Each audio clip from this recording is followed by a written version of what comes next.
compañeros y compañeras, buenas tardes. Les vamos a pedir que se vayan ubicando, poniéndose cómodos, viendo si hay manera de que podamos, aunque sea sentarnos un poquito ahí en el piso. Ya saben que como comunidad educativa de Catarinancha, pues siempre nos acomodamos a los espacios que hay disponibles para poder participar. Muy buenas tardes, queridos estudiantes, compañeros docentes, invitados, amigos y amigas del Sistema de Educación Intercultural Bilingüe de Cotopaxi y específicamente del Colegio Catarinancha. Como parte de la Casa Abierta Sinchi Yuyay 2023, siempre creamos un espacio en el que podamos dialogar también sobre algún tema en específico que sea importante conocerlo, pensarlo, analizarlo, y que es parte de nuestra formación académica como estudiantes, pero también como docentes y como parte de esta comunidad educativa.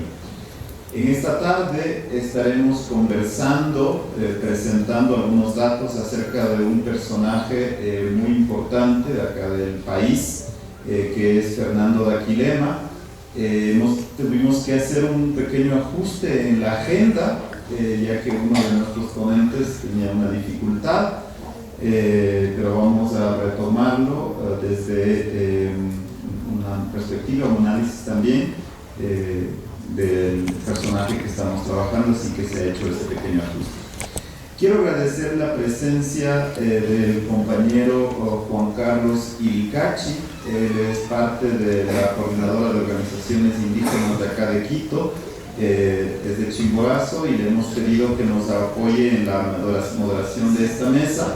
Así es que muchísimas gracias, Juan Carlos, por tu predisposición y por el apoyo a esta iniciativa de acá de Quito. Él es una persona muy comprometida con los procesos educativos y organizativos de los pueblos y nacionalidades aquí en la ciudad de Quito.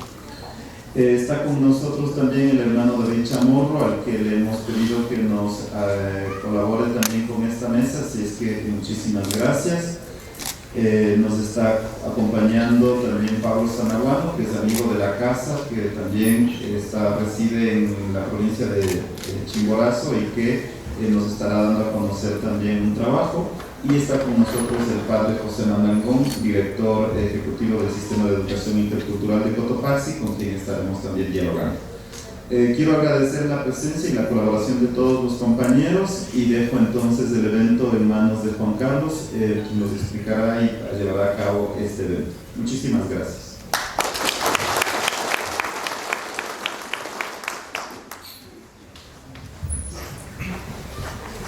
Bueno, quisiera extender un cordial saludo primero a los organizadores y a la Unidad Educativa Catarinancha por la invitación hecha para formar parte de esta mesa.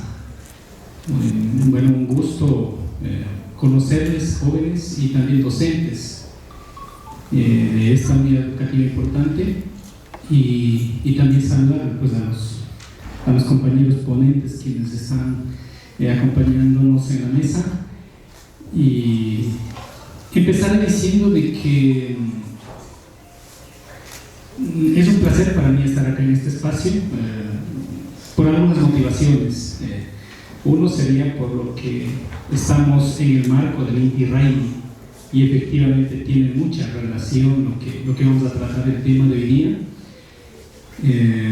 Sabemos que las universidades del día de ayer hicieron el gran Inti Raymi también, como símbolo de resistencia, de lucha y de reivindicación también cultural. Y en ese sentido, vuelvo y repito, para mí es un gusto estar acá. Por otro lado, es un orgullo también ser parte de un pueblo de donde fue Fernando Daquilema, del pueblo Puruá, de Chimborazo, y también me siento parte de esta reflexión, de este análisis que se va a hacer hoy en esta tarde.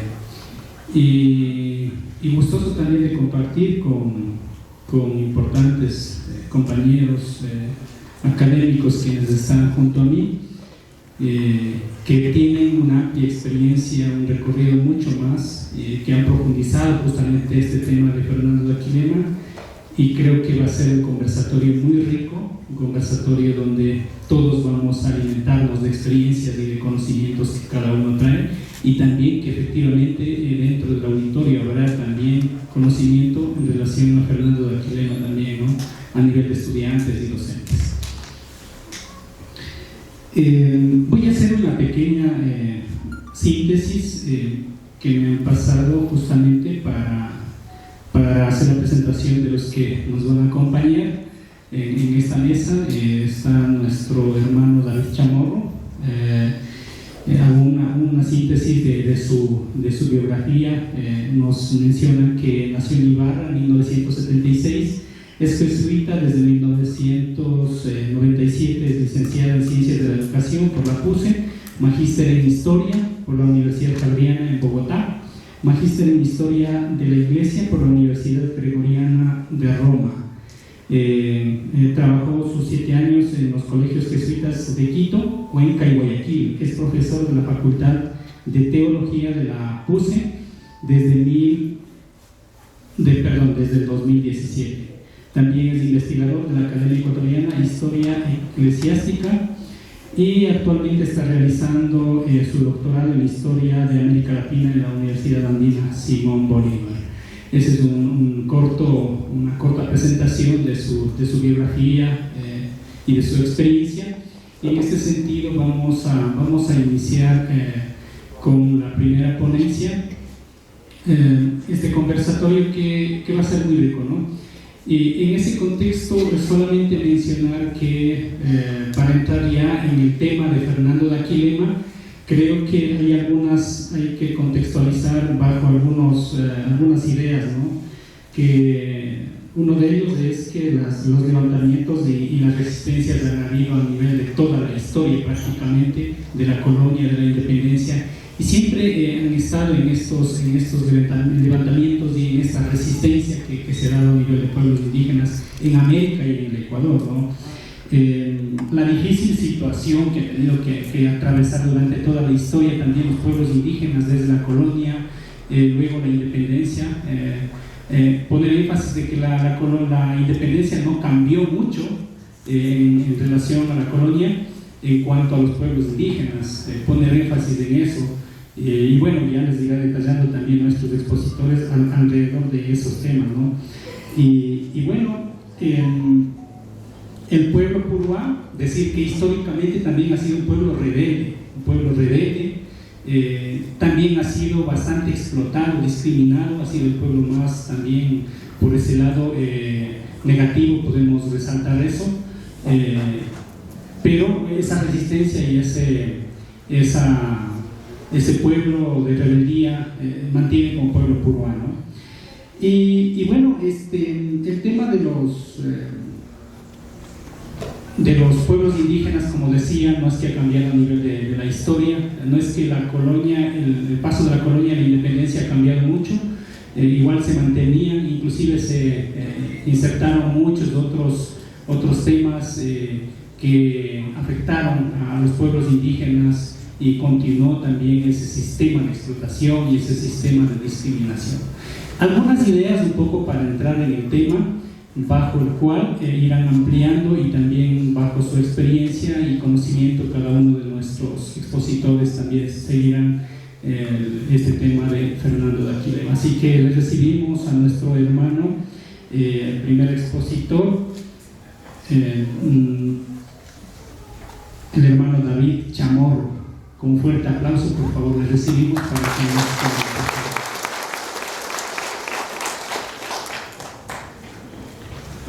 Bueno, muy buenas tardes, bienvenidos a esta Universidad Católica. Gracias al compañero David Moromenacho por la invitación. Aquí tengo el oficio con el que me invitaban al evento y me piden concretamente hablar durante unos 20 minutos, tome nota, sobre la situación del Ecuador y de los pueblos indígenas en la segunda mitad del siglo XIX, es decir, 1850-1900. Para hablar sobre ese periodo Estaba revisando lo que dice uno de los mayores autores del indigenismo ecuatoriano, que es una autoridad de hace 100 años en esta materia. Algunos habrán oído hablar de Pío Jaramillo Alvarado. Aquí tengo un libro muy interesante, Historia del pueblo quechua, de Iliana Almeida, que es un buen resumen sobre el devenir de los pueblos. Y también hay un autor que ha estudiado a fondo a Gabriel García Moreno, el presidente más destacado de esa época. Me refiero a Henderson, ¿sí? Bueno, voy a decir algunas cosas y no podré agotar el tema porque tengo otros compañeros. También cualquier pregunta, con gusto, luego responderemos. Por 1850, el Ecuador llevaba 20 años de vida independiente.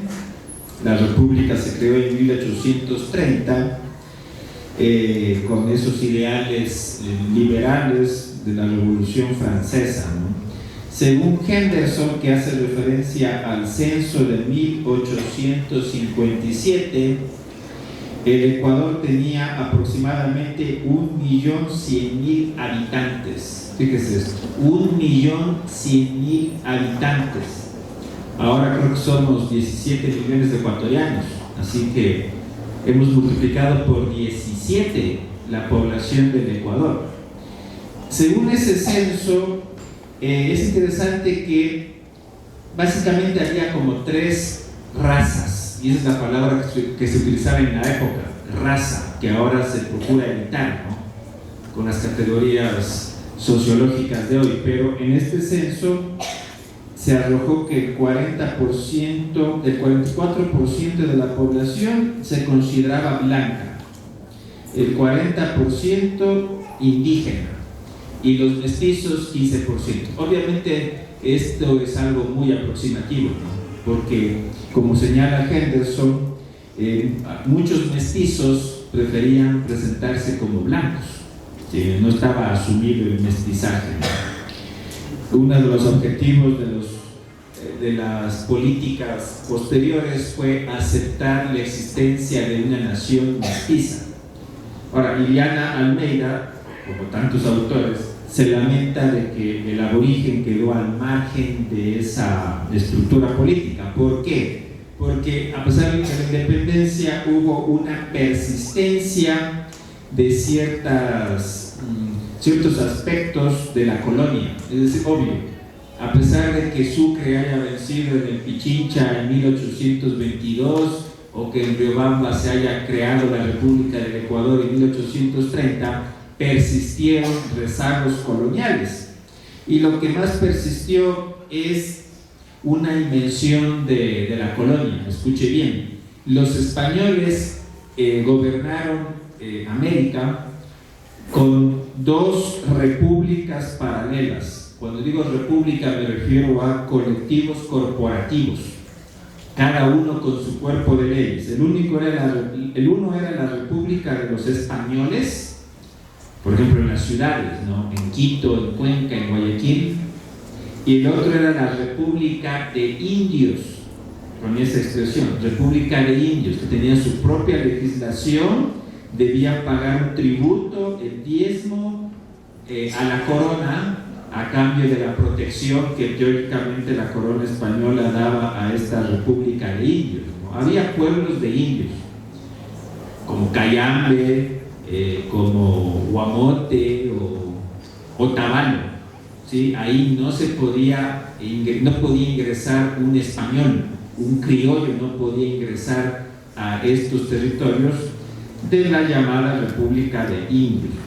Esto continuó en la República. Estaba encontrando un dato que cuando se proclamó la libertad de Quito, se eliminó el tributo. El indígena tenía que pagar un tributo en efectivo al Estado. Antes lo daban los españoles, después lo daba a las nuevas repúblicas. Sin embargo, Simón Bolívar en 1827 tuvo que restablecer el tributo. ¿Por qué? Porque si no, la República de Colombia colapsaba, no tenían plata. la República de Colombia, a la que pertenecía el Ecuador, necesitaba el dinero que implicaba el tributo indígena. Y esto recién se radicó en 1857. Este tributo era una contribución personal que el indígena varón pagaba a nombre de su familia, de su comunidad, a cambio de la protección del Estado, porque el indígena era considerado menor de edad. ¿Sí? Podía tener 40 o 50 años, pero ante el Estado era un menor de edad que necesitaba protección. Esto es una invención jurídica, ¿no?, de esta época. A cambio de pagar este tributo, el indígena quedaba dispensado de pagar otros impuestos y de algo muy importante para ellos, de hacer el servicio militar, la conscripción. Los indígenas, que eran por lo menos el 40% de la población, no quería saber nada de las guerras entre blancos, de formar parte del ejército ni de la Guardia Nacional. Entonces, para muchos de estos indígenas, no podemos saber más porque faltan fuentes. Muy bien, yo les pago esto, pero déjenos en paz con nuestros cabildos, nuestras comunidades, propiedades comunales, y no nos estén llamando para el ejército, no queremos saber nada de eso. Ese fue el arreglo que duró hasta 1857.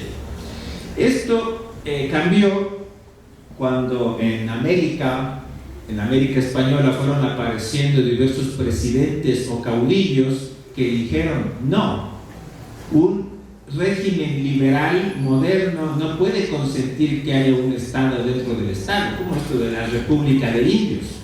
Entonces, desde México hasta el Cono Sur se quiso incorporar al indígena como ciudadano, considerarle ciudadano. Y eso implicaba, entre otras cosas, la educación obligatoria, ¿sí?, que no tuviera ninguna exención y así pudiera participar de la plena ciudadanía. Ahora, el problema de esto es que era pensado desde arriba, ¿no? Evidentemente, esto lo pensaba la aristocracia, el ejército, la cúpula eclesiástica, no se les consultó a los pueblos indígenas. En Ecuador, el político que ejecutó este programa de modernización dentro de una visión de nación católica que quería el progreso fue Gabriel García Moreno. Hoy estuve por la mañana en el Parque La Alameda. Justo hoy también estaban celebrando los 150 años del Observatorio Astronómico. Aquí en La Alameda, a 1 kilómetro, es un parque, y en el centro habrán visto hay un edificio con unas torres, un edificio del siglo XIX. Es el Observatorio Astronómico que García Moreno mandó a construir como un símbolo de ese proyecto modernizador que él tenía. Entonces, García Moreno, él quiso modernizar el Ecuador, quiso modernizarlo. Bueno, otros aspectos, antes de mencionar más de García Moreno, este tributo indígena desde la colonia y con la república también se manifestaba por medio del trabajo, la fuerza del trabajo, algo que me imagino estará en la memoria colectiva de muchos de ustedes, se habrá transmitido por vía oral. Una manera de pagar el tributo era darlo efectivo, pero otra manera era el trabajo obligatorio, un trabajo casi a la fuerza, ¿no?, que el Estado podía recurrir a este trabajo, por ejemplo, a la hora de construir caminos, ¿no?, o de limpiar las ciudades. Eso lo recuerda Pío Jaramillo. Imaginemos en Quito, 1850. No había el servicio municipal de aseo. Entonces, en la mentalidad racista de esta época, eso era una tarea del indígena. Lo obligaban ahí unos guardias armados y un poco a la fuerza, de manera obligada: a ver, usted limpie estas 4 manzanas, y a duras penas le darían un vaso de agua, ¿no? Eso era parte de esta visión de que el indígena tiene que pagar a cambio de la protección del Estado. Entonces había este trabajo obligatorio. ¿Qué otro aspecto puedo mencionar? precisamente en 1857, o sea, antes de que García Moreno llegue al poder, el presidente Robles, Francisco Robles, que se consideraba liberal y que pues era un gran socio del presidente Urbina, el que manumitió a los esclavos afros en el Ecuador, hizo otra medida típicamente liberal modernizadora, que fue suprimir el tributo indígena, por lo menos en la teoría. En la práctica había otro mecanismo opresivo del cual se ha hablado muchísimo, y es el concertaje. El concertaje duró hasta bien entrado el siglo XX. ¿En qué consistía el concertaje? En que estos patronos, estos terratenientes, sobre todo de la sierra, le hacían firmar, aprovechándose del analfabetismo de las poblaciones, un contrato que era vitalicio para toda la vida, hereditario, en el cual el indígena que ocupaba los guasipungos, los terrenos de la gran hacienda del señor terrateniente, que usualmente era conservador, se obligaba a trabajar gratis o a cambio de un salario ínfimo. Este trabajo podía ser agrícola como peón, o también podía ser dentro de la casa como mayordomo, o en el caso de las mujeres en las tareas domésticas del amo. Este concertaje fue de lo más nefasto. Pío Jaramillo se lamenta que es una de las razones de la postración del mundo indígena en todos los países andinos, porque lo mismo se daba con otras formas en Perú y Bolivia. Y esto es todavía lo que alcanzó a ver Monseñor Leonidas Proaño cuando llegó a la provincia del Chimborazo en 1954, el concertaje, que es uno de los mecanismos más infames que encontró la legislación republicana para mantener oprimido al indígena. O sea, aquí era muy importante aprovecharse del analfabetismo, ¿no? Del que un pequeñísimo porcentaje apenas sabía leer o estampar su firma. Aquí tengo una anécdota para que vean el estado de cosas que García Moreno encontró en el Ecuador cuando asumió la presidencia en 1860. Es una anécdota en la que él está de visita por la provincia del Chimborazo y se le acerca un indígena. Voy a ser muy rápido con este ejemplo. Resulta que este indígena había estampado su firma ante un contrato que un mestizo abusivo le presentó. Le estaba comprando su tierra por 100 monedas. El peso era la moneda del Ecuador. Cuando el indígena llega a su pequeña casa, se da cuenta de que solamente en la parte superior de la bolsa había monedas. El resto eran pedazos de vidrio y de porcelana. Entonces, cuando vuelve a reclamarle al mestizo abusivo, el señor le contestó: ya te pagué todo, aquí está el recibo que vos firmaste. Estaba fregado. Se firmó sin constatar que le había estafado. Entonces, según este relato que es tomado del padre Severo Gómez Jurado, que escribe con un intento de canonizar a García Moreno, es un historiador jesuita que tenía una gran admiración por García Moreno, el indígena le explicó esto al presidente y él preguntó: ¿es o no verdad lo que acaba de contar este pobre? Sí, excelentísimo señor, es la verdad, y lo peor es que ante la ley no cabe reclamo alguno. Entonces le mandó a llamar a ese pícaro textual a su presencia, y el presidente le había dicho al estafador: hay llamados de perturbación política, le voy a mandar a los soldados del cuartel de artillería de Guayaquil, demuestre su patriotismo. Y este tipo se puso a temblar, adujo que tenía pésima salud, no podía ir a Guayaquil, y por tanto García Moreno le dijo: tiene usted 5 minutos para devolver el terreno mediante una contraescritura en regla a este señor.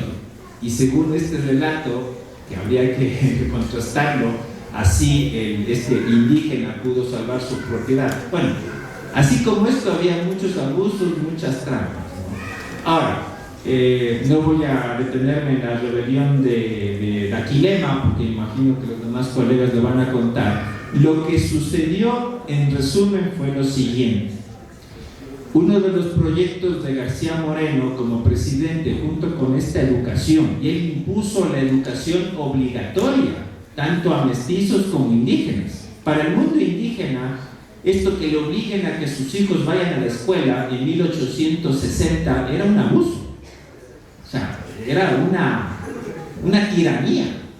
Ahora pensamos distinto, ¿no? Queremos que ustedes se eduquen y todo, pero en 1860 no había la mentalidad de que ir a la escuela trae beneficios. Entonces hubo una oposición a esta medida garciana. La otra parte del programa de García Moreno fue construir caminos, unir la costa y la sierra. Entonces imagínense el Ecuador de aquel entonces, no tenía petróleo, era más pobre de lo que somos ahora. El único ingreso era el cacao y los impuestos. García Moreno, igual que sus gobernadores, ¿cuál era la mano de obra para construir los caminos? Era la mano de obra indígena en gran parte. Ellos lo asumieron como que así tenía que ser, con una visión vertical. Esto es la gota que acabó de derramar el vaso en Chimborazo, donde ya estaban hartos por este tipo de abusos, de engaños, también de la autoridad eclesiástica muchas veces, el tema del diezmo. Así que esta obligación de trabajar para el Estado en la construcción de caminos fue lo que acabó de encender en 1860